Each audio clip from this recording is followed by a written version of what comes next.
Good morning and welcome to the kick-off conference of the 12th Malaysia Plan. I apologize for not being able to attend this conference as I am currently attending the 6th OPEC and non-OPEC ministerial meeting in Vienna. In the midterm review of the 11th Malaysia Plan presented to Parliament last October, we made some strategic changes in the direction of government policy. Now, as we look towards the 12th Malaysia Plan, we have the opportunity for a fresh start to our policy framework. This is especially important as we chart our course towards achieving high income and developed country status over the 12th Malaysia Plan period. In addition, we need to ensure that the benefits of growth are shared and distributed fairly and equitably as we strive towards enhancing the standard of living for all Malaysians. This is the essence of the Shared Prosperity Initiative announced by Prime Minister Tun Dr. Mahathir Mohamad on 9 May 2019. The 12th Malaysia Plan will be the first phase to operationalize the initiative.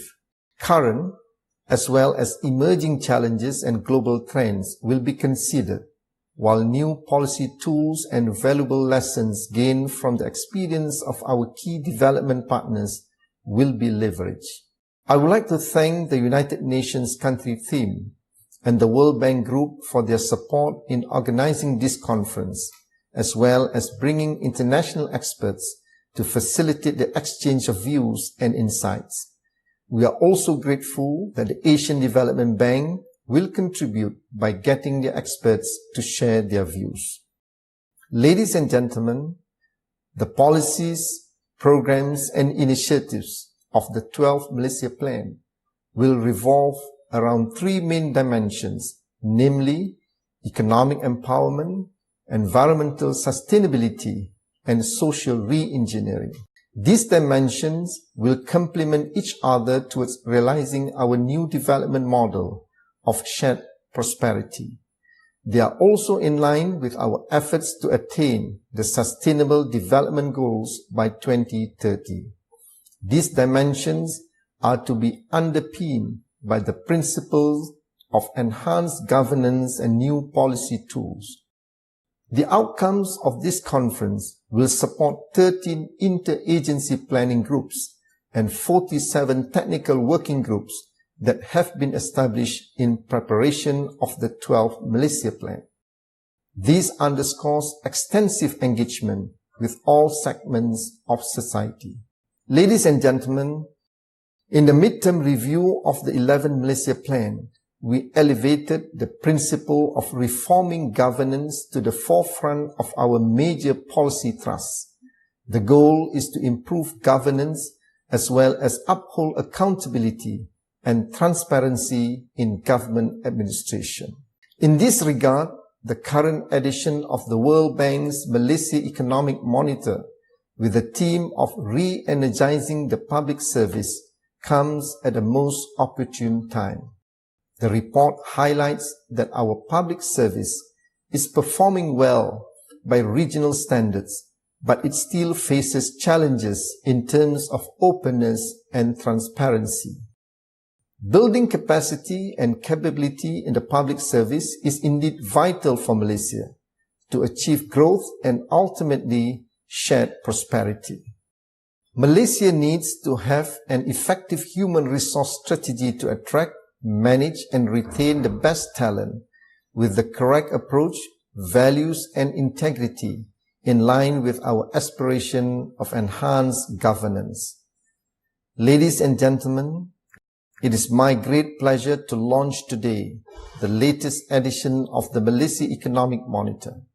This is an effective document for policy dialogue, underscoring the importance of evidence-based analysis and highlighting the challenges that Malaysia faces in achieving sustainable and inclusive economic growth. We hope that the long knowledge-sharing partnership with the World Bank Group will continue as Malaysia strives to become a high-income and developed economy accompanied by inclusive growth. In our quest for the medium and long-term development goals, we must not lose sight of the present, particularly of the current economic scenario, because how we manage the present will undoubtedly influence the future. As of the first quarter of 2019, the Malaysian economy remained resilient despite the challenging geopolitical environment in the midst of a global economic slowdown and the ongoing US-China trade war. The economy expanded by 4.5%, supported by steady domestic demand, particularly private consumption, that is buoyed by favorable labor market conditions and a strong recovery in agriculture production. In addition, inflation fell by 0.3%, mainly due to lower domestic fuel prices arising from the resumption of the managed float fuel pricing mechanism and the setting of a lower price ceiling for RON 95 petrol. Despite the negative overall inflation during the quarter, this decline was not broad-based as 81% of consumer items were not experiencing price declines.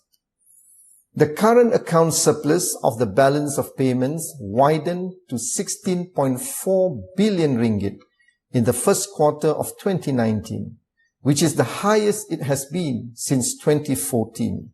This was due to a higher goods surplus and smaller income and services deficits. The goods surplus increased to 33.8 billion ringgit amid lower imports of intermediate and capital goods. The services account registered a smaller deficit of 1.8 billion ringgit due mainly to lower net payments for foreign transportation services in line with moderate trade activity. Moving forward, we would expect more headwinds with the growing uncertainty of the global economic environment, particularly with geopolitics playing a greater role in shaping economic policies around the region. While the external sector represents 130% of the GDP, its net contribution to the economy is less significant. We now depend more on domestic demand, especially private demand. Private consumption is expected to remain the mainstay of growth in the near future, with continued stable labor market conditions. To ensure robust and sustained growth, a total of 45 billion ringgit is expected to be spent on more than 4,000 development projects this year that would flow into the following years. Together with the resumption of several large-scale projects, these measures will be our growth drivers for this year and the next. As we continue to work towards enhancement of foreign direct investment, there should be simultaneous efforts to boost domestic investment as well. E-commerce will need to be given more emphasis as factors to spur the economy and promote the democratization of economic opportunities. Collectively, these efforts will add substantive value to our economy, particularly in terms of job creation, wealth generation, and expanding the economic pie. On the ease and cost of doing business, we have made significant improvements to reduce regulatory burden, but there is still more work to be done. Among the steps being undertaken is the removal of non-tariff measures. As of 2018, the government has reviewed 668 NTMs under 6 ministries that had a total estimated compliance cost of 2.96 billion ringgit with a potential cost saving of 739 million ringgit. Ladies and gentlemen, I'm confident that the private sector will come on board our renewed quest for growth and shared prosperity and work hand in hand with the government to achieve the nation's economic goals. There can be no overstating the importance of the role of the private sector in wealth creation. but even more significant is the need to ensure that the wealth created will be equitably shared with workers as well. Malaysia is heading towards a new era of development and growth.